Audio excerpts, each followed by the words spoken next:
Я виріс в Сіднеї. Моя мама з Угорщини, і в останньому році школи я бачив новини про Майдан і про початок війни на Донбасі. І це дуже схоже було на досвід угорців теж у час радянської окупації. Це моя спеціальність, насправді, пострадянська політика, міжнародні відносини і все це. І я читав, аналізував, і мені досить ясно було, що почнеться війна. Я зрозумів, що навіть, не знаю, я буду не готовим до цього, але хотів просто бути тут, бути на місці, бути з друзями. Може, зробимо потім статті, репортажі, може займатися волонтерством. Але головне, щоб я був тут.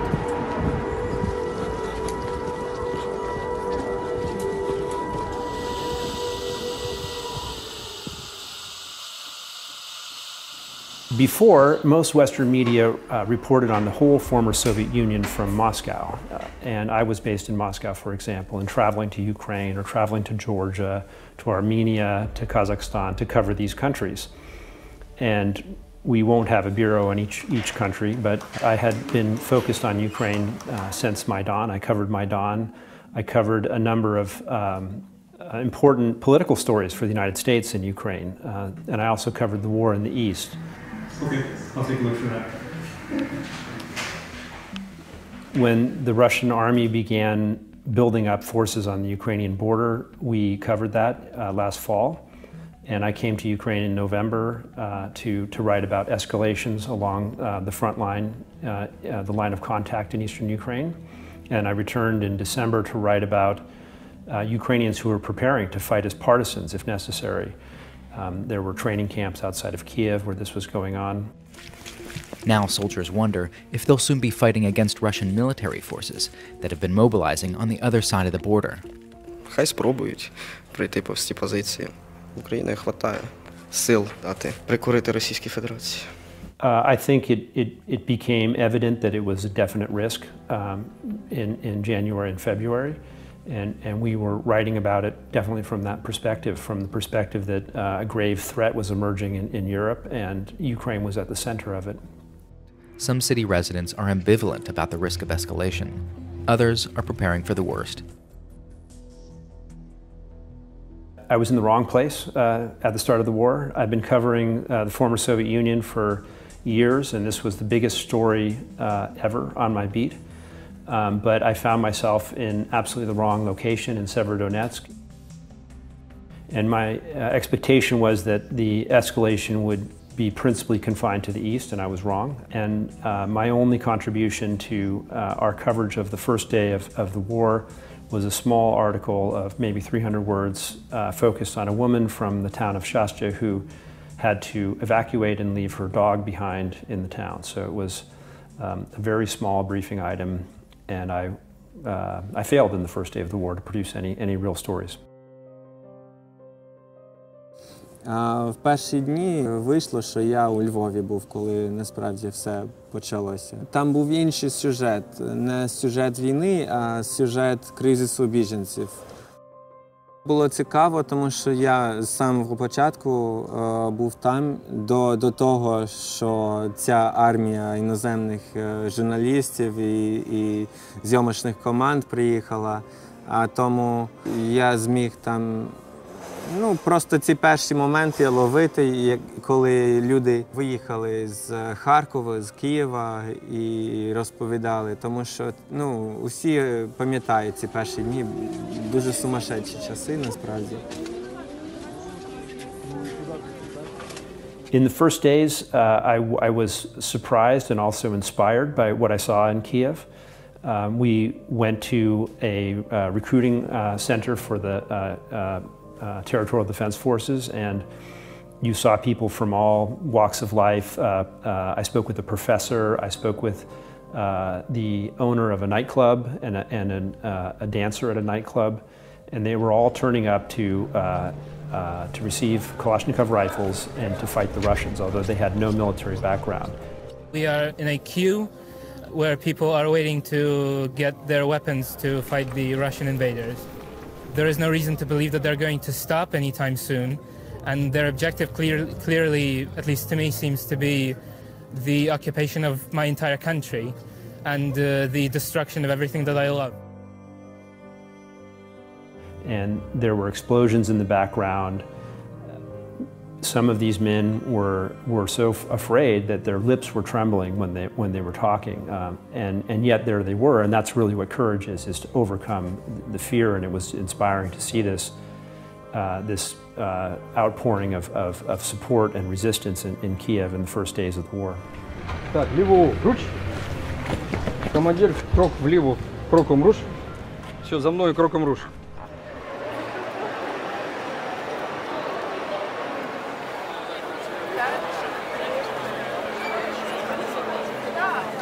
My name is Massimiliano Mellei. I work as journalist for MilanoToday and Today, which are online newspaper. When the war started this year, I was personally involved in the situation because I thought that we made almost nothing to stop Russia in these 8 years. I wanted to write about Ukrainian people and Ukrainian cities in that moment. In August, I had the opportunity to go to Ukraine on my holidays. I met people who live in Borodianka, Irpin, Busha right now and try to rebuild houses, rebuild life. I asked people, why are you coming back? And they just answered, why not? This is our city. I want to grow my children here and not in Poland or in Germany. I want to work here. I want to live here. I saw the strong people. I saw inspiring people. Maybe I felt quite as an Ukrainian journalist because I felt the sufferance, I felt the pain, I felt everything. But I can't believe that this sufferance is a reality in Europe in this year.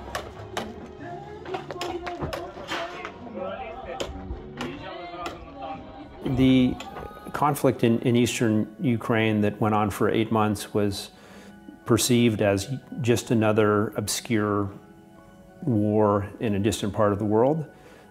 With the invasion in February, this became the most important security threat to the United States and to European allies in particular. And one of the consequences of the war, one of the responses was to open a bureau in Kiev to cover Ukraine from inside Ukraine. There's a lot of interest in the war, in the front line, in Ukraine's fight for freedom and how that plays out every day. And we cover the front, we cover the fighting, and I think that's obviously a focus of our coverage now. There also have been looks at other important issues, atrocities, investigations of atrocities in Bucha and in Izum has been a focus. Our video team did a tremendous job on investigating war crimes in Bucha. Most of our reporting is in the field.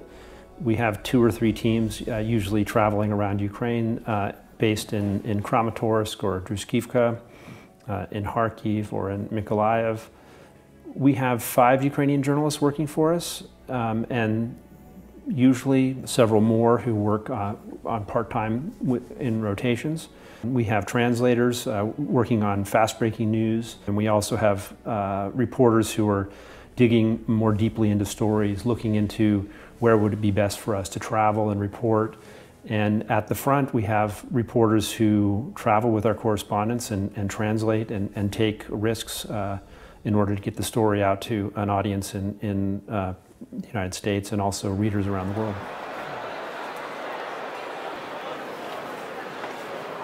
After having been in Ukraine, I am very angry with my fellow people who believe in Russia propaganda.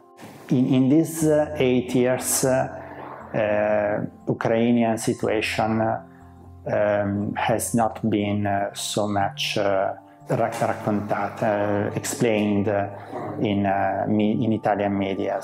So many Italian people think that Ukrainians and the Russians are brothers, think that the language is the same or quite the same culture, same habits, same food, and so on. And this is a real problem in communicating the war, because the idea that Russians and Ukrainians are brothers, it's a strong idea, and it conflicts with the real narration of the war. It's not so easy to explain it.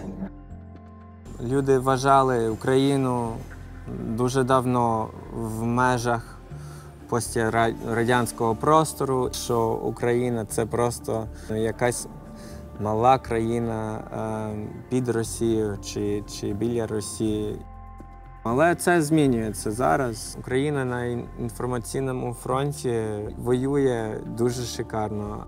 Особливо, якщо подорожувати по Європі. Ми всі бачили, як там повсюду українські флаги, і загалом люди в Європі, і навіть в Австралії, вони цінять цю сміливість і цю боротьбу.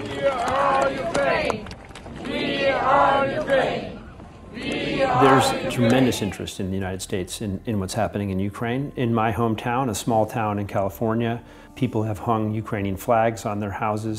So all across the United States, people are worried about this, people are paying attention.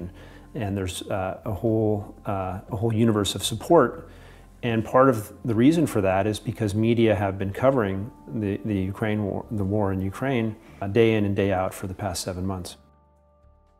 On November 14th, 3 days after Ukrainian troops liberated the southern city of Kherson, as you can see, there's Я не черговий просто іноземний журналіст, який сюди прилітав і хоче щось робити. Це дійсно відчувається як своя війна. Я пам'ятаю там епізод у Києві, коли був там в кінці березня. Там був журналіст такий справжній, військовий, war-журналіст. А він мені сказав, да, зараз все погано. І я питаю, а чому? Чому все погано? Зараз відб'ємо там Ірпінь, Буча і не буде загрози над Києвом. Тут така маленька перемога, дуже важлива. А він дивиться на мене, як будто я найтупіший в мірі просто, і каже, погано, тому що нічого цікавого нема вже. Нема розрухи, нема там напряги. І я зрозумів, що в нас зовсім різні погляди на все. І тоді я зрозумів, що для них це робота, і це круто, тому що дуже багато роботи. І круто, коли все прям погано. Але я навпаки, я просто дуже чекаю перемогу. This is one of the most clear-cut wars, in at least my experience as a journalist. Watching Ukrainians respond to this horrible threat and with so much dignity and courage. And it's been inspiring personally to see this, and it's been a source of stories and a source of ideas for writing about Ukraine. So I was talking to a soldier, and he was describing his understanding of the conflict. We were standing out on the side of the road, and he was smoking a cigarette, and he said everything, it was wintertime, he said everything is black and white except for our blood.